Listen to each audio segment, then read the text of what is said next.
dans Pilotis, le podcast qui élève vos projets bois. Nous sommes avec Adrien Vessière, ingénieur structure bois et fondateur de Beaubois. Aujourd'hui, nous allons aborder une question que tout le monde se pose. Bonjour Adrien. Bonjour Agnès. Alors aujourd'hui, nous allons aborder une question que tout le monde se pose. Quel bois choisir pour une terrasse qui reste durable?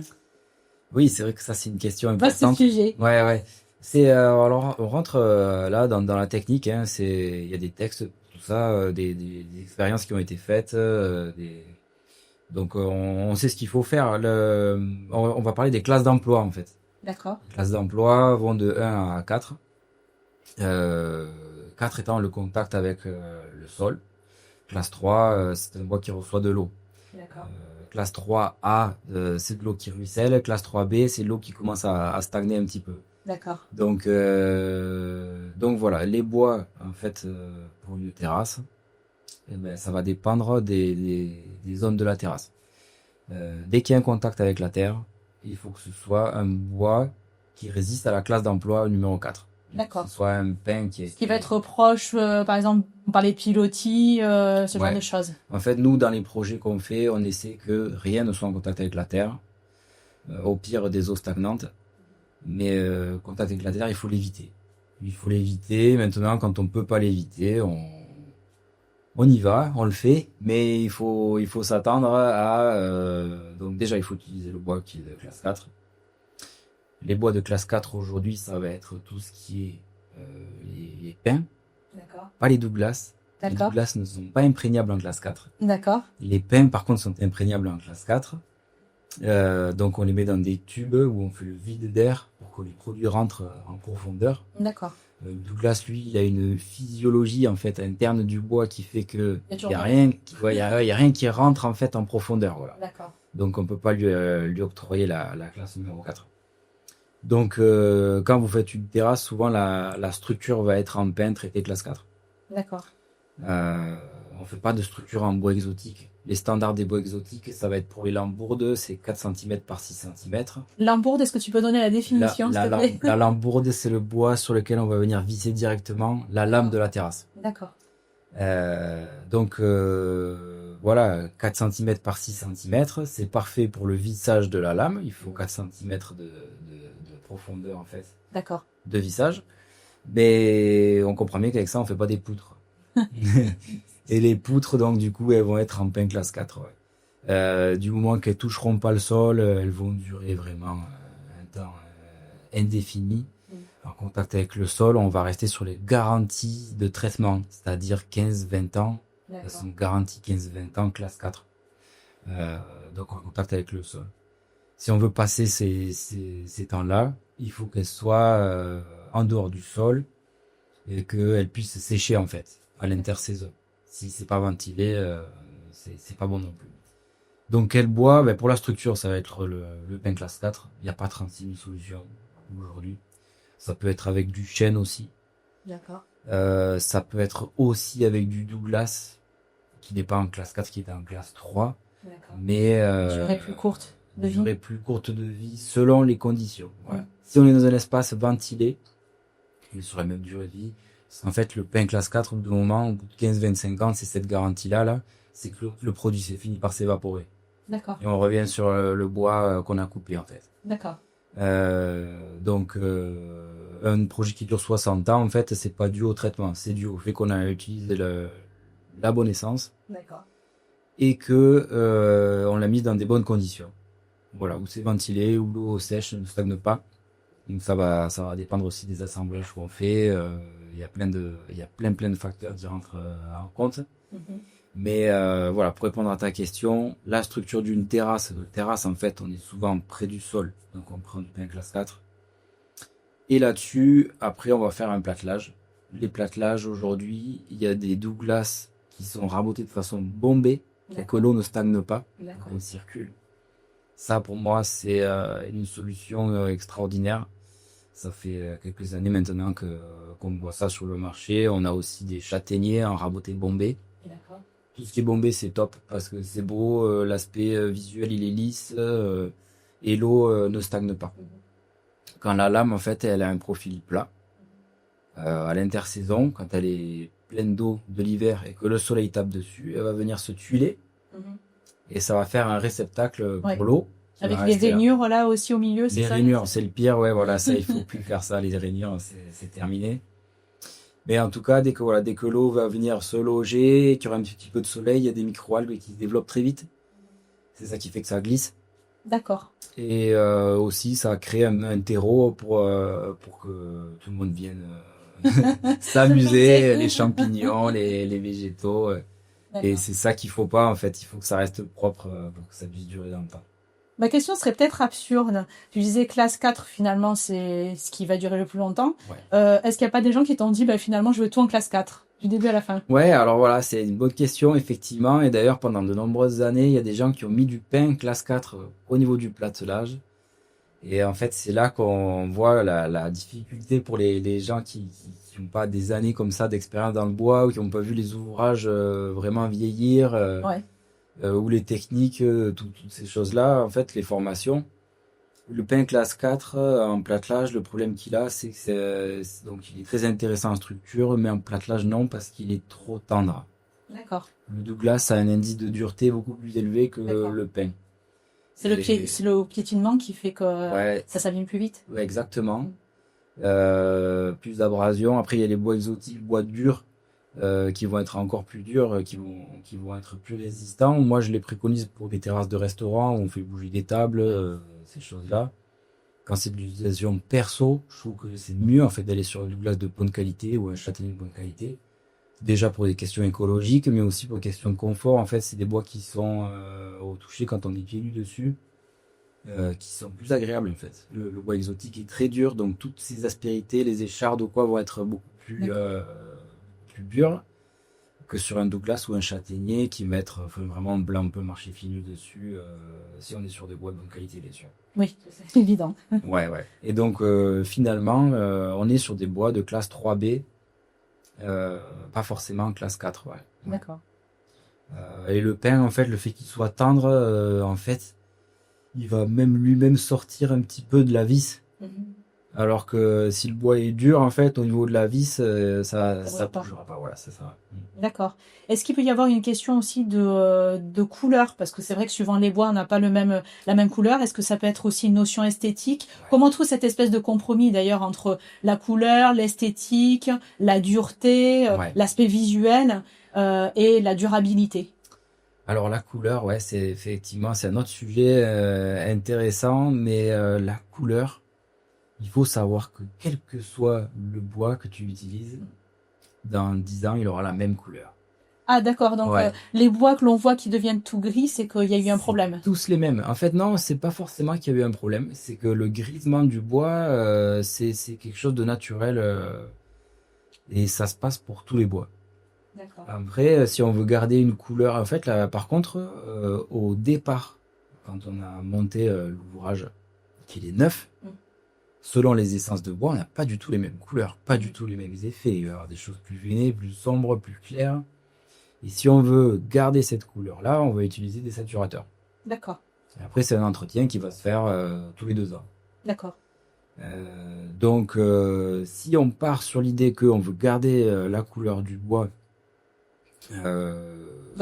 d'origine, ouais, et sur l'idée qu'on va faire l'entretien, qu'on va le faire, parce qu'il y a des gens, en fait, nous, on pose ce sujet-là sur la table, on leur dit est-ce que vous allez l'entretenir ou pas? Oui.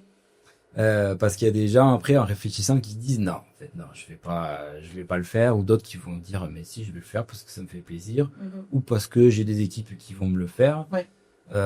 C'est des choix. Donc si on entretient la couleur, voilà le choix du bois, l'aspect visuel, la couleur, si on va maintenir la couleur, c'est intéressant de voir les échantillons, de les mettre vraiment à l'endroit où on va l'utiliser, se rendre compte comment on ferait pour embarquer dans une maison. Ouais.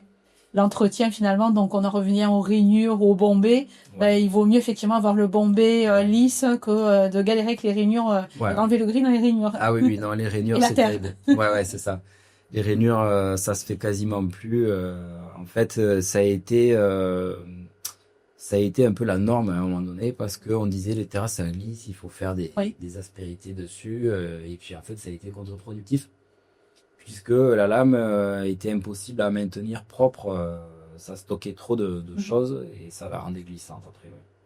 On parle de glissante, on est dans une région où il fait chaud. Est-ce que le choix du bois peut avoir une incidence sur la chaleur quand on marche pieds nus ou pas du tout? Ouais, tout à fait. Et ça va dépendre de sa dureté aussi, sa densité. Quand on marche sur un Douglas, comment? Il se passe quoi alors? Il se passe quoi? En fait, c'est l'indice de capacité. Hein, c'est donc quand on marche sur un carrelage, en fait, on a tout de suite une transmission de la température du carrelage sur notre corps, alors que sur le bois, non. Et ça va dépendre de la densité du matériau, de sa dureté, de son aspérité. En fait, le bois, ça va être un matériau léger. Ça va être un matériau fibreux, donc on n'a pas une surface glacée totalement plane en fait. Donc quand notre pied il est en contact avec plein de petites choses en fait, pas avec quelque chose d'unique qui va transmettre la température. Donc que ce soit pour le froid ou le chaud, le fait de marcher sur du bois, on le voit quand on a des parquets dans les maisons aussi. On va pas avoir cette transmission de chaleur ou de froid. Donc, pour répondre à ta question, oui, si tu compares à une pièce de métal ou en béton qui est au soleil, en fait, tu peux pas marcher dessus tellement ça chauffe. Ouais. Le bois, il va être à la température de ton corps immédiatement quand tu vas le toucher. En fait, tu n'auras pas cette transmission. Il n'y a pas de différence de transmission de chaleur suivant le bois qui est sélectionné, justement. Après, si quand même, si tu pars sur un bois dur, exotique, qui est très dense, très lourd, lui, il va stocker la chaleur quand même. D'accord. Si tu pars sur par exemple, des lames en polymère, là, tu vas avoir une transmission terrible. Mais si tu pars sur des bois relativement légers, enfin classiques, on va dire le châtaignier, le Douglas, c'est super, tu peux marcher pieds nus, même si tu as été en plein soleil, tu vas pas te brûler les pieds. Alors, j'allais te poser une question qui va sûrement te faire sourire. Quand on parle d'entretien et qu'on souhaite justement garder la couleur, certains pourraient se poser la question du composite. Voilà, c'est ça, le composite, c'est ce que j'ai appelé les polymères. C'est pas du bois, donc c'est autre chose en fait. C'est un autre matériau qui a ses contraintes, ses avantages. On peut pas trop entretenir en fait. Oui, blanchi. Ouais, voilà. C'est une fois que c'est fait, c'est fait. On n'est pas sur un matériau vivant en fait, sur un matériau synthétique, donc il n'y a pas vraiment d'entretien possible. Donc il y en a qui vont durer plus ou moins bien. Ouais, voilà, ça va dépendre de la qualité qu'on a acheté comme le bois. La principale différence des bois polymères, c'est que des lames composites, pardon, c'est qu'elles dilatent dans le sens de la longueur. Ce qui n'est pas le cas pour la lame en bois massif. Elle dilate que dans le sens de la largeur. C'est pour ça qu'on met des petits espaces. D'accord. Mais on met pas d'espace en longueur. Sur un composite, pardon. Comme ça dilate en longueur, dès qu'on est sur des grandes longueurs de terrasse, quand on passe les 10 mètres, en fait, c'est proportionnel à la longueur. Donc, tu vas devoir laisser des espaces importants entre les lames. Sinon, elles vont venir se chevaucher après, ou se pousser, et elles peuvent même casser les vis. En fait, si elles viennent en contact et qu'elles se lèvent pas, elles vont casser les vis. D'accord. Donc, au-delà de 10 mètres, je déconseille fortement les composites. Après, sur des plus petites surfaces, c'est des questions de choix, d'envie esthétique, d'envie de contact avec la matière. Et puis plastique contre bois, du coup, finalement. C'est un peu ça, ouais, c'est vrai. Donc finalement, si on devait résumer sur la sélection des bois, il y a la classe, donc comme tu disais 4, 3B, 3A, en fonction de l'espace au sol, en fonction de l'eau qui stagne ou qui ruisselle, le côté esthétique, le côté dureté. Est-ce que j'ai oublié quelque chose? Non, après il y a l'aspect aussi écologique, voilà, quand on sait de la provenance des bois, économique, tout à fait. Aspect économique, il y a l'entretien aussi. Il y a l'entretien dans le sens où un bois dur, exotique, comme je le disais, on en fait sur les restaurants. Quand on doit changer une lame, ça arrive en fait de devoir changer une lame. Comme quand on fait une terrasse en carrelage, on peut avoir à changer un carreau qui s'est cassé, voilà. Là, c'est une entreprise. C'est-à-dire qu'en fait, le problème des bois durs, c'est qu'une fois qu'ils sont vissés, ils continuent en fait de sécher, de durcir, de serrer les vis. Elle casse à tous les coups. Voilà, la vis, quand on veut l'enlever, elle casse. D'accord. Donc on la casse, on casse toutes les vis, on sort la lame avec un pied de biche. Tu touches celle d'à côté si t'as pas de bol. Ouais, voilà, c'est ça. On meule les côtés des vis pour arriver avec une clé à molette à les choper, à les dévisser. D'accord. Donc c'est du lourd. Alors qu'une lame en Douglas, ça prend 15 minutes pour la changer. D'ailleurs, c'est pour ça que nous, quand on voit une terrasse en Douglas, on garantit le platelage. Nous, gratuitement, on vient changer la lame. Mais ce qu'on ne fait pas pour du bois dur, parce que quand on arrive pour changer une lame en bois dur, on ne sait pas qu'est-ce qui va se passer. Alors, toi, à titre perso, quel est le bois que tu préfères travailler? S'il y en a un, toutefois. Ah là là, non, j'adore tous les bois. Moi, c'est vrai que j'aime beaucoup, en fait, la variété qu'il y a entre les caractéristiques des différentes essences de bois. J'adore le robinier. Le robinier, c'est un bois français. En fait, c'est un arbre qui pousse en France et qui est naturellement en classe 4. D'accord. Et qui est, en fait, qui crée des petits cristaux dans ces canaux. Et c'est ça qui, en partie, repousse les insectes parce qu'ils savent qu'ils vont détruire les mandibules là-dessus. Donc, il attire pas trop les insectes et il est aussi résistant aux champignons. Moi, en 99, il y a eu cette grande tempête là, un tronc d'arbre qui est tombé dans le jardin de mon père, au bord de ruisseau, donc les pires endroits où il s'est infesté de termites. Le tronc est resté là depuis, il y a encore, il n'a pas été attaqué. Donc ça, moi, ça me fascine en fait, parce qu'il n'y a pas eu de produit, c'est vraiment naturellement comme ça.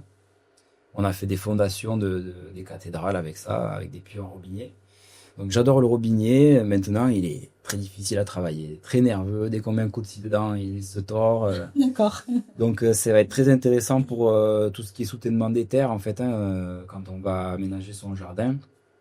Il n'y a pas que la terrasse, il y a aussi faire des escaliers, retenir des terres pour faire des massifs végétalisés, des choses comme ça. Là, j'adore bosser avec le robinier.